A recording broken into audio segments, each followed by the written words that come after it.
Hoy te enseñaré a preparar mantequilla de maní casero. Para esto vamos a necesitar maní previamente tostado, 300 gramos, una cucharadita de azúcar blanca y una pizca de sal. Y vamos a proceder a licuarlo.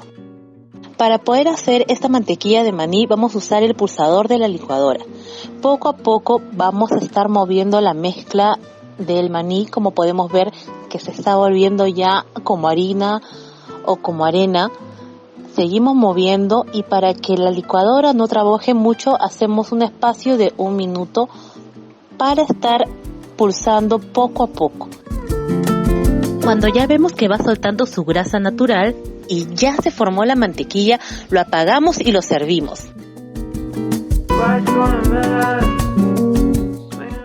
En el próximo video les voy a enseñar a hacer una super receta con esta mantequilla de maní. No se la pierdan.